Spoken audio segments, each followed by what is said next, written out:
Good evening. It's a pleasure to see you here tonight.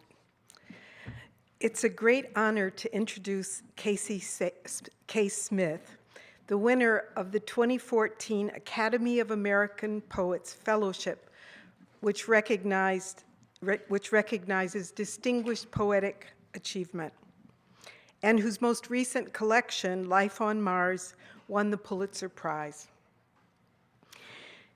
She says, "My poems are born out of the desire to understand something more fully, to wrestle with its nuances, and to unsettle my own sense of what I do or do not know, trust, or consent to."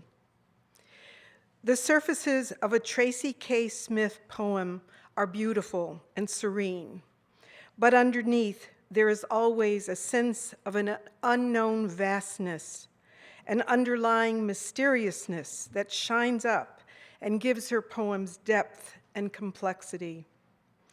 We find ourselves as easily in Brazil as in Brooklyn, in a Stanley Kubrick film, as at a house party, or even on Mars. Although significantly, our narrator is never a casual tourist or an anthropologist reporting on the natives. The poet's mind at work is subtle, exquisite, and leads us to new realizations, oftentimes ineffable ones. Rather than leaving us to act the spectator, her poems take the risk of inviting us to imagine, as the poet does, what it is to travel in another's shoes. The Academy is fortunate to be able to confer this fitting recognition on one of the most important poets of our time. Please welcome Tracy K. Smith.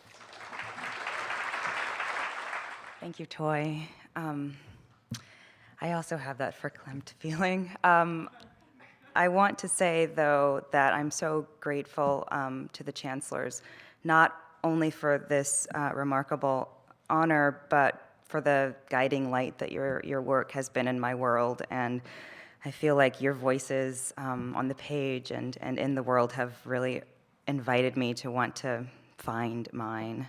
So thank you. I'll read two poems. This one is called The Universe as Primal Scream. 5 p.m. on the nose. They open their mouths and it rolls out. High, shrill, and metallic. First the boy, then his sister. Occasionally, they both let loose at once, and I think of putting on my shoes to go up and see whether it is merely an experiment their parents have been conducting upon the good crystal, which must surely lie shattered to dust on the floor. Maybe the mother is still proud of the 4 pink lungs she nursed to such might. Perhaps if they hit the magic decibel, the whole building will lift off and will ride to glory like Elijah.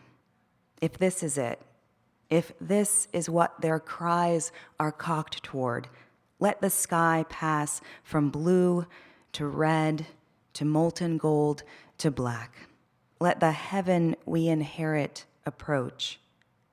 Whether it is our dead in Old Testament robes or a door opening onto the roiling infinity of space, whether it will bend down to greet us like a father or swallow us like a furnace, I'm ready to meet what refuses to let us keep anything for long, what teases us with blessings, bends us with grief.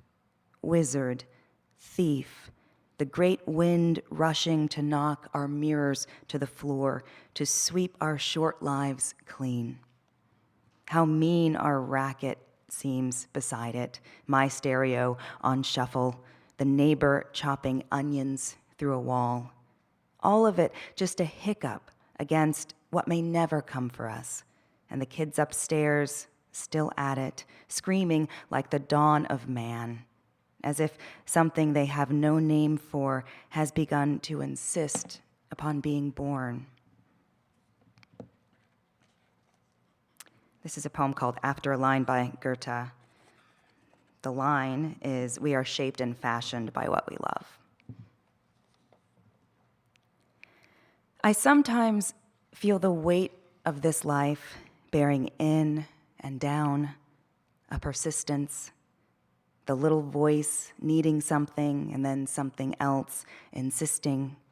The day at our door like a brazen beggar, give all you can spare and then give more. One neighbor out front laughs like a fool, his cloud of smoke drifting slowly in the cold, not disintegrating until it has traveled some way. Sometimes I draw in my breath and sense the edge of what touches us, what we live limbed by, which is sharp and cold like a clean knife, but also heavy, dull, a great stone wall that doesn't budge.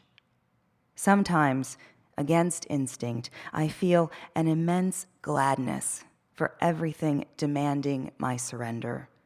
The little voice crying out in thirst, and again, so that what was just offered can be taken away. We are shaped and fashioned by what we love.